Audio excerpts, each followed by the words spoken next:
Welcome to the sprint. Guys, I'm so happy we're at the end of the week, and I'm pretty sure you guys are now as well, trying to get to that weekend, enjoy the time spent with your family, friends, and just unplug from a crazy week that we just had. Speaking of unplugging from craziness, you know, right here on the sprint, that's exactly what we do. We try to take a step back from the heavy news cycle of the day, things that are maybe stress people out, keep people divided politically and all that extra stuff. Yeah, we say no. We don't do any of that. We are here talking about the stories that you guys want to talk about, stories that'll make you feel happy, put a smile on your face, the call to awareness kind of stories, and the stories that'll keep you scratching your head. For example, y'all, we bringing Corey back, and I bet y'all just like, what now? Okay, so we had the first turn of events take place. You guys already remember, this is the guy who basically went viral and was roasted religiously online, on platforms, all that good stuff, because he was driving during a court hearing while so-called on a suspended license. Well, then remember, he was vindicated later on. They were just like, well, his license got reinstated 2 years ago. So he's been just, that court hearing and all that stuff. It was one thing after the other. Either way, everybody was just like, oh, I'm sorry. Well, y'all, there's a twist to the story that's going to make you just be like, okay, I take back all my apologies. I'm going to apologize to the judge now. We got that twist coming your way later on in the sprint. But first and foremost, we got to get to a serious story right now. Of course, you already know yesterday was D-Day. That was the 80th anniversary of D-Day. It was an emotional yet patriotic day across the country. In Bedford, hundreds of people gathered at the National D-Day Memorial to remember the lives lost and those still living. Just down the street in downtown Bedford, the courthouse bell rang 20 times for the Bedford boys who lost their lives. One message consistent throughout the day was to continue telling the greatest generation's stories. It's our responsibility now to teach our children and grandchildren, and thank you for bringing your entire families here tonight to be a part of history. This is history that cannot be forgotten. The National D-Day Memorial in Bedford will be open throughout the weekend with multiple events, including an immersive video experience both tonight and tomorrow. Again, dude, this is the kind of year, I think this year actually was my first year really feeling the emotions of what all this entailed, because again, you see the chairs out there, you see that this generation slowly, the number of them slowly but surely dwindling, and you go back and you look at the movies and you go back and remind yourself in history what exactly happened on that day, what went into it, and you think to yourself, when I tell you bravery isn't the word, like I can't even imagine people nowadays doing the same thing that these men had to do on that day to change the course of history. And by God, thank God that they were so brave walking into a battle where they knew 9 times out of 10 they weren't going to make it out, and it all happened in such a short time period, so either way, rest in peace. Thank you for your service and sacrifice. And again, if you guys want to go out and experience any kind of D-Day celebration, any kind of D-Day honoring, they have those events on our website at WSLS.com. Again, rest in peace. Thank you guys all for your service. And again, another humbling aspect of it was that some of the people who are living, the veterans that are still alive today, they will even say that, I'm not the hero. It's the people who passed away that allowed me to do and complete the mission. It's just one of those stories that should give anybody chills, knowing what all went into that and how heavy of a story it is, but how important and critical it is that was a time in our history where being patriotic was beautiful. And even today, that just makes you want to just be proud to be an American, even more so, because if they hadn't done what they did, we may be having a different flag today, and we may be under different circumstances, and you guys know exactly what I'm talking about. So we also have a special that we did on this story on D-Day, all that good stuff. It is also on our website at WSLS.com, so go ahead and check that out. We got to get to another good story right here. Todd Graham, he may have left Pulaski County after graduation to pursue his football dreams, but get this, he has always maintained his close ties to the county and school that helped him get a start, to the point where he made a huge donation to the school that is going to go a long way. 33-year-old coach and veteran defensive line coach for the New Orleans Saints made a donation to the high school that will help offer yet another layer of safety to the players. Recently, the Saints started a new program to provide a product known as the Guardian Helmet Cap to younger athletes. You guys remember when this went viral for a second and everybody was talking about it? Even me and Jazz had something to say about it. Yeah, we understood the safety aspect of it. Don't get us wrong. Like, literally, I get it. But it was just like, it looked like they just run around in a lot of little froze. It looked kind of funny. But regardless of the matter, it's going to serve a really good purpose. And I think one of our things that we were saying, maybe if they designed them a little bit different, yeah, we have less to say about it. But I just remember that was one of the things that went viral online. Anyways, these caps, they fit over the whole normal helmet, offer an additional layer of protection from the head injuries. Coach Grantham donated 80 of the Guardian helmet caps, which cost over $25 per cap, which doing that math, I think that's over $10,000. So either way, shout out to him for still looking into his old alma mater and doing a donation that could, again, this could go a very, very long way. Even though it looks kind of weird, it's providing that safety that I think a lot of families are going to appreciate. Hey, it is National Donut Day, y'all. Hope y'all got y'all some coffee or dinner or whatever you want and just grab a donut. One of America's favorite sweet treats gets its own day twice a year. Get this, today's honors the Salvation Army women who served the pastry to soldiers during World War I. You can pick up some, or if you're ambitious, make some of your own. Once you have your fill of the donuts on Friday, which is today, you can look forward to indulging again on other National Donut Day, which will be November the 5th. So you have another time to celebrate it, but you can check with your local bakery or places like Dunkin' Krispy Kreme or Dunk Donuts to see what detail or deals they do have. So yeah, if you got a donut craving of some sort, today is the perfect day to do it. Grab one and share one with the family. Let's get with meteorologist Chris Michaels. Apparently we're doing pretty good in our weather world, so let's get to him. Hopefully we got a beautiful weekend ahead of us. Hey there, guys. Happy Friday. Today and tomorrow, breezy at times, warm each day. Plenty of sunshine today, more clouds moving in late tomorrow. Eventually some showers. They'll be scattered by Sunday afternoon and evening. All right, Chris. Thank you so much. After the break, we got more coming your way. For example, we got a bear intruder to a soccer field. We got some kittens that were named something that went viral, but is now having some backlash. We're going to talk about that because I think that was just a little extra on this Humane Society trying to get these kittens adopted. We'll get into those controversial names as well. But we're also talking about old Corey. Corey done messed up again, y'all. This is the guy that first everybody laughed at, then everybody started defending, and now everybody is just still shaking their head at him. Let me just tell you, it's going to take a lot more than cross fingers to save him out of this situation because he done messed up. We got the details on a twist, turn, and another twist to a story that went viral. We told you guys about it for the past couple weeks. That and more coming your way after the break at WSLS.com on The Sprint. Welcome back to The Sprint, guys. Let's get right into it. Check this out. High school football players in California had a surprise interruption during one of their practices.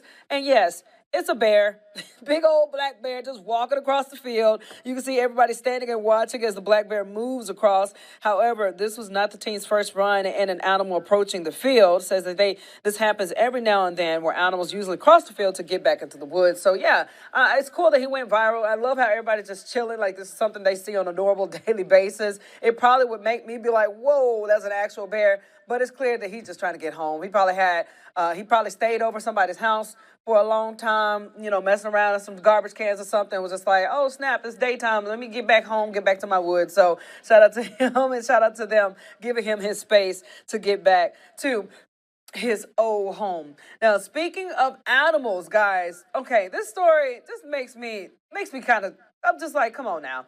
And if you're looking at your screen, you see there's a cute little kitten. First of all these are cute kittens. What's not cute, though, is the names. So, Percocet, Oxy, and Morphine.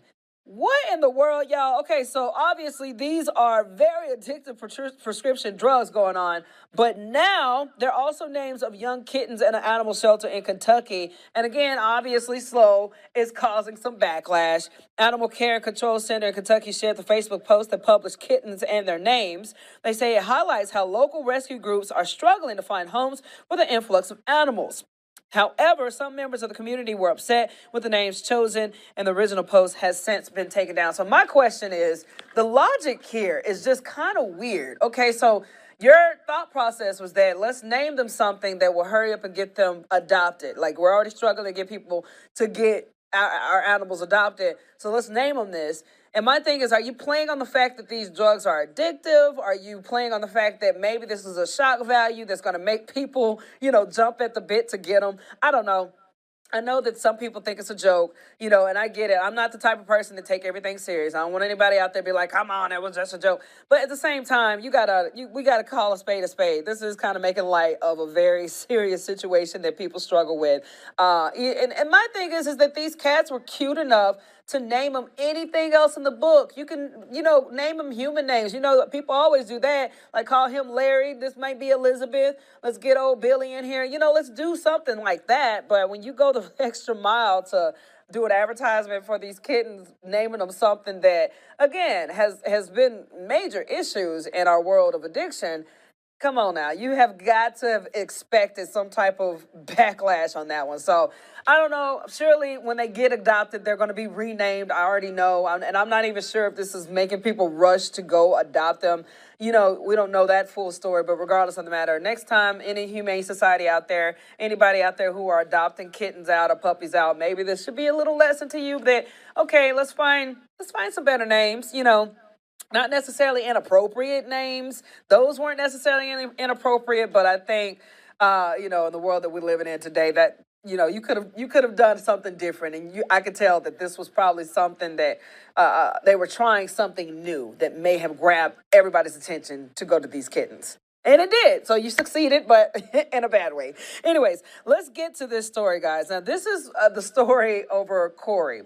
We talked about it before. And again, it was one of those situations where everybody flipped out because, again, you remember this video right here. He was driving. I'm parking right now. Matter of fact, I think we got the original one. So let me go ahead and play it. Pulling in right now at this second. Yes, I am. All right. What are we doing? So maybe I don't understand something. This is a driving while license suspended, That is correct, Your Honor. and he was just driving. So again, this video is what made everybody kind of roast this guy because it's just like, wait a minute, you're appearing in your Zoom hearing while you're driving, and the hearing is about you driving on a suspended license to begin with. And after this went viral, everybody and their mama had something to say about it, including us, because we were just like, come on, dude. Again, you guys remember that TV show, World's Dumbest Criminals? He kind of fit in that category because we were just like, what were you thinking? And then, next thing you know, he was vindicated because they were saying that actually his license had been reinstated in 2022. So everybody was just like, oh, snap. And even he had the audacity to speak out. Okay, so, and I say audacity, but check this out. He spoke out after he went viral, saying how embarrassed he was, how he would, him and his family was just getting ridiculed and all that stuff. And it made you feel bad for him because it's just like, oh, snap, this was a clerical error that somebody forgot to put in the system. His license weren't suspended. But this is what he had to say during that intermediate time. He didn't realize it until the judge said, no, he's driving while suspended. That's what the charge is. That's what it is. Between what the judge had said and what the officer had said, that's when I knew, and it was brought to my attention. Outside of that, I didn't know. I know. Okay, so basically, I'm going to read this out to you guys, and it's going to be a little long, but follow me here, okay? So it says, a man went viral after driving during a virtual court proceeding over a suspended license, never even had a license to begin with. What? So you think to yourself, what happened there? Anyways, Corey Harris appeared back in county court. This was on Wednesday. And how ironic it was, he wore a t-shirt that said, trust me. And on the back of the shirt had fingers crossed, okay? So, moving on, the details in this Zoom hearing. Again, this all went viral.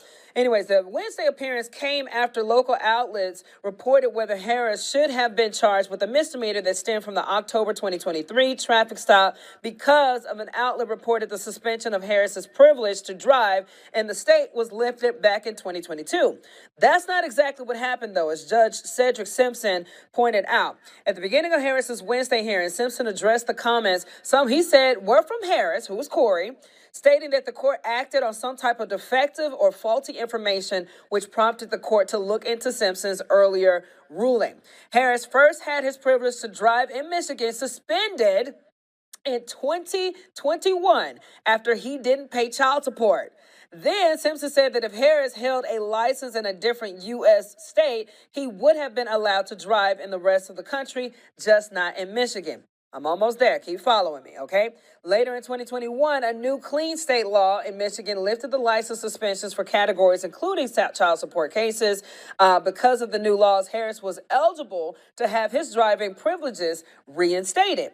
In Michigan, someone without a driver's license can still have a driving record to denote suspensions like in Harris's case, but Harris tried to obtain a license. It says they explained that had Harris tried to obtain a license while the suspension was on his driving record, he would not have been able to.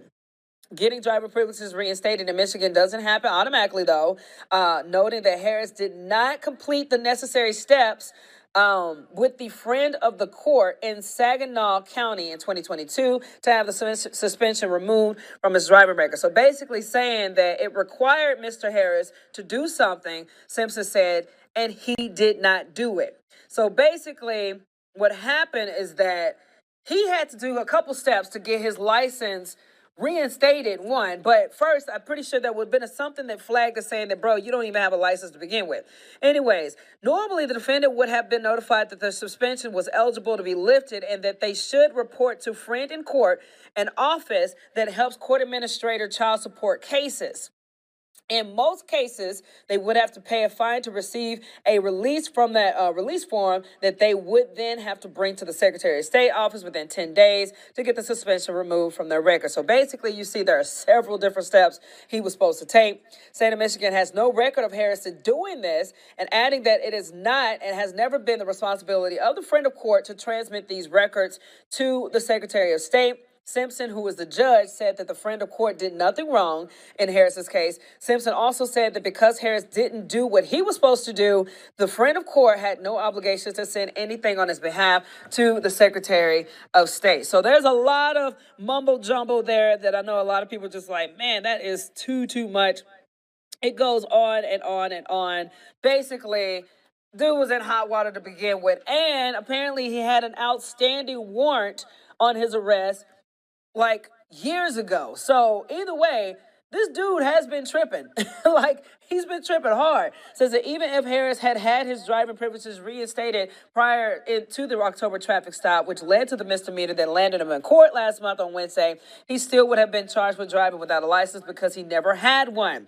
Prosecutors noted in court Wednesday that according to body camera footage, Harris even said twice during the traffic stop that he didn't have a valid license. So basically he had an ID and was using that as a way to, basically have identifiers for himself. So with all that being said, this one person online actually kind of broke down this in a more simplified fashion in terms. So I'm going to read it to maybe give us a better idea as far as what happened here, okay?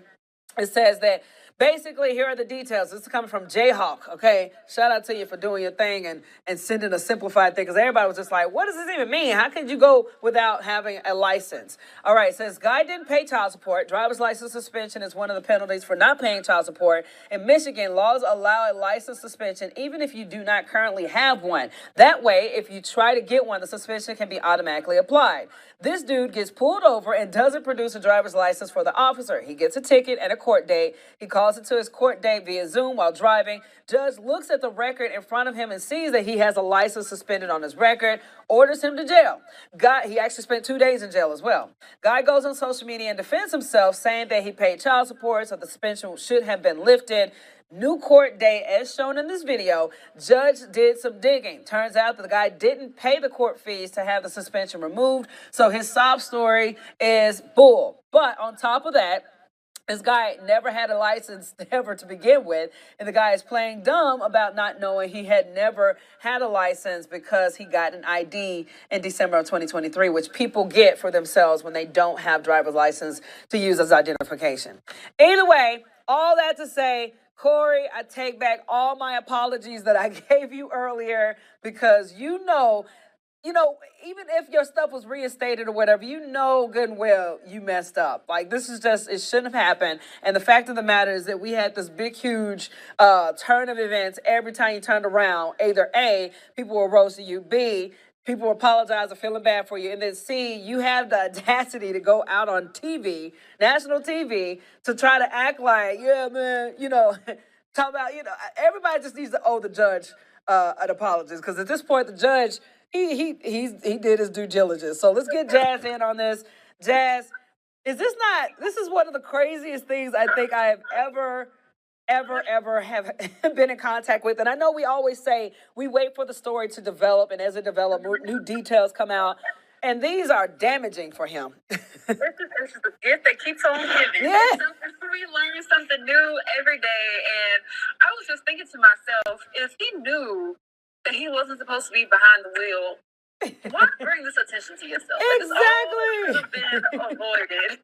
Girl, and like I said, and understandably so, people in the comment section are just like, dude, you literally are fooling everybody. Like, somebody says that this story has a never-ending reverse Uno card.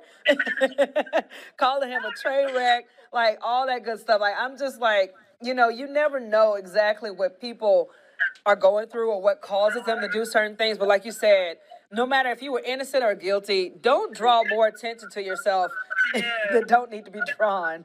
It's the gift that keeps on giving. Like, it just keeps on just evolving in ways that I didn't expect. But yeah, it's interesting how this our last sprint with you and we both felt so bad for him. Yes. Because I mean, he said how embarrassed he was, and if he knows he's doing something he's not supposed to, again, why bring all this attention to yourself? Yes. And I have a lot of questions, but like you said, you never know what someone's going through or why they're doing what they're doing. But I have a lot of questions. I just hope he gets his act together soon, because it's not a good look. Exactly. That's all I'll say on that. Look, somebody else in the comment section says this case is like a whodunit mystery book that's now garnered national attention. It's good to see the judge was vindicated in removing a danger to the public roadways. I don't know if he was dangerous, but either way, I mean, he got a point though, because again, everybody started like, not in a way lighting the judge up, but it was clear that somebody dropped the ball somewhere, and the main ball that was dropped was because of him. So, Corey, get your life together. You messed up. Yeah, and it's like things happen, you know, and I know people go through things as far as having their license revoked, and things happen. But don't, if you're doing something you're not supposed to do, don't do it in front of a judge. Yeah. That's rule number one. Right. And number two, and everybody listen to me when I say this, don't go on TV, because people going to do some digging. Oh, Jazz. First of all, and before I let you go, Jazz, what do you think about Percocet now? I think they could have went a different way about it. Like, that's just crazy. Like, all the names they could have thought of to get people's attention. But I mean, they got the attention they wanted, though. It might not be positive attention, but they got the attention they wanted. So Percocet, morphine, ecstasy, Lord bless it. Jazz, you got anything else, girl? No, that's it. All right. Well, you have a blessed weekend, okay? All right, you too. All right. Guys, again, that's what we're all about. It's funny. We can laugh about it. Again, this is one of those situations where it's just like, you can't help but laugh about it, even though it put people through a lot of stuff. Look at all these comments. Everybody they're just on fire right now about this entire situation because, again, why would you draw attention to yourself, even more attention to yourself? And I don't know. I'm just going to leave it at that. If you guys want to learn more about that case, again, go look it up. I'm not a lawyer, so some of the stuff gets a little convoluted, but at the end of the day, what's right is right, what's wrong is wrong, and if you know you're doing wrong, you need to make it right somehow. And I know there was a line in there saying that he's diligently working to fix the issue. Even his lawyer was just like, we're working on it. We're going to try to fix this problem before his next court date in August. So, Corey, if you are just randomly looking at the sprint, know that we're not roasting you, but we're roasting you in the most respectful way. We're trying to throw some encouragement in you to do the right thing moving forward. Anyways, thank you guys so much for joining us with a great laugh, a great huge update, and again, twister of a story. We got some more news and stuff coming your way. It'll start up next Monday. We'll be back together again at 12:30 and 6:30. People, I'll see you there. And again, thank you so much for unplugging from the news cycle of the day. I'm going to send you back, but for right now, I'm rolling out for our weekend. Have a great one and enjoy your weekend. Be blessed and love your family and friends.